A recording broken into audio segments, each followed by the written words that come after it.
We live many lives within the one we've got. When Chicago-born Diablo Cody wrote Juno, she imagined a charmed teenage pregnancy, the story focusing on a young woman's anxieties and defense mechanisms but predominantly, buoyantly comic in tone. As finessed by director Jason Reitman, the happy ending ensured the film's popularity and Cody's Oscar. The heroine ended up with everything she needed. By the end, the audience knew she'd be fine. Fine is relative, though. While in no way a sequel, Tully is Juno, 11 years later and darker. Cody, who has worked steadily in film and television in the interim, has created a conflicted mother of three played with fierce, frazzled commitment by Charlize Theron. This is the third pairing of Cody and Reitman. Their second, young adult, also starred Theron. These three speak the same storytelling language, one of wry sincerity undercut by melancholy. At its spiky, intermittent best, Tully is the best work Cody has done in the conventional feature format since Juno, and yet I'm all over the place on it. Partly it's because of a primary plot development that must remain a secret. Cody's script keeps the audience a little wobbly. Her story takes place in that peculiar, sleep-deprived suburb known as Newborn Heights. Marlo, Theron, lives life in a blender set to medium. She's a blur of breast pumping, hallway running, breakfast making. She's in a marital rut coinciding with a heavy parental load.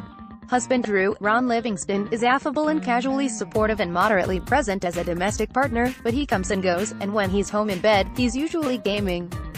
Marlo's son Jonah, Asher Miles Falica, has some behavior issues, as yet undiagnosed, at least properly, and Marlo has just about had it with everyone from Jonah's school labeling her boy as quirky, the dialogue addressing this or spot sounds like Cody, speaking in code, nailing everyone who said the same thing about Juno. Director Reitman jacks up the tension in the early scenes of sadly ordinary chaos in Tully, and then, like magic, relief.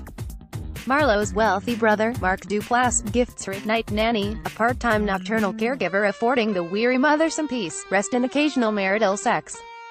The minute Tully, played by Mackenzie Davis, shows up at Marlo's door, it's like they've known each other for years.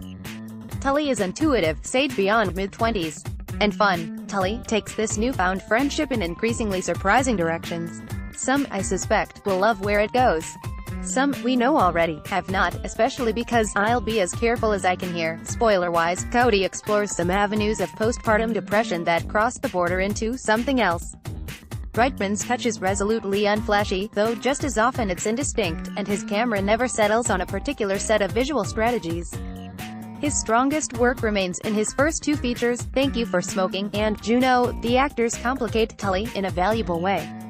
Theron's barely contained streak of anger gives Marlo serious unpredictability. The movie starts with her losing it over small things as well as large things, suffering no fools gladly, meeting and then topping her challenging son's behavior with her own.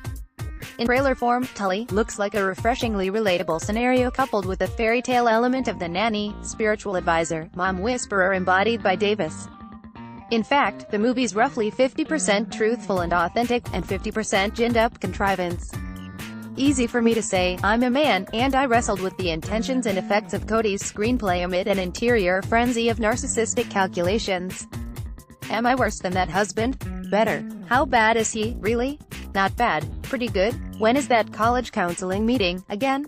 Are flowers really good enough for Mother's Day? Again, I do wonder if Reitman's skill with guiding actors has steered him away from thinking his movies through visually and rhythmically.